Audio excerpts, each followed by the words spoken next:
The member for Goldstein now has the call. Thank you, Speaker.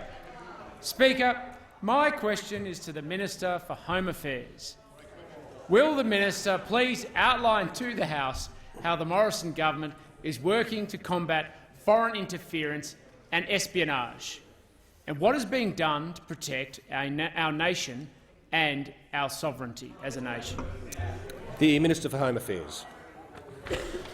Thank you very much, Mr Speaker. I thank the honourable member for his question. Really recognise the work that he does in protecting our country through his membership of the committee, Mr Speaker, on intelligence and security, and I recognise the work of members on both sides of the aisle who, on the Intelligence Committee, really do a great job. Mr Speaker, there is nothing more important to our country than our sovereignty and protecting our values and standing up for our beliefs. And, Mr Speaker, when you look over the last 24 hours at what the Australian Federal Police and the Victorian Police have been able to do in disrupting what was potentially a catastrophic event, that is a great credit to them. And it's not the first time, Mr Speaker, in recent history where the AFP have been able to disrupt an alleged terrorist plot.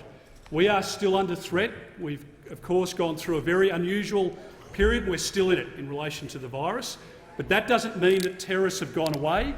It doesn't mean that the threat is not present. It doesn't mean that because people aren't travelling overseas or people aren't coming here that there is not a threat in our country. And, Mr Speaker, people are being radicalised online. People are spending more time online, in particular young individuals, impressionable young minds, and we are very concerned, Mr Speaker, about that threat.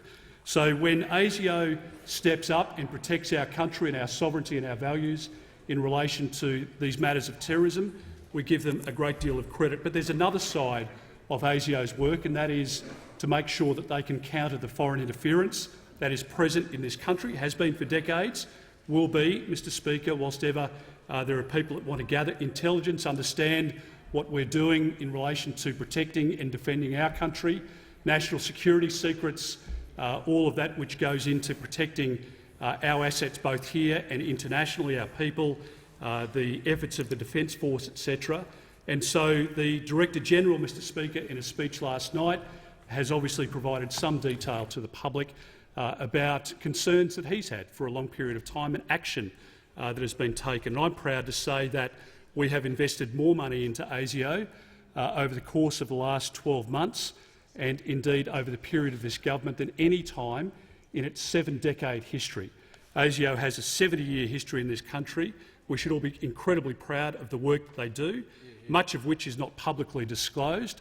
But of course, over the course of the last day, we have been able to recognise the work of those members of the Counter Foreign Interference Task Force. The task force has already investigated over more than 30 cases, and the approaches and the actions that are alleged in relation to some of these individuals that have been identified by that task force remain incredibly concerning. The threat is still ever present, Mr Speaker, and this government will do whatever it takes to keep Australians safe.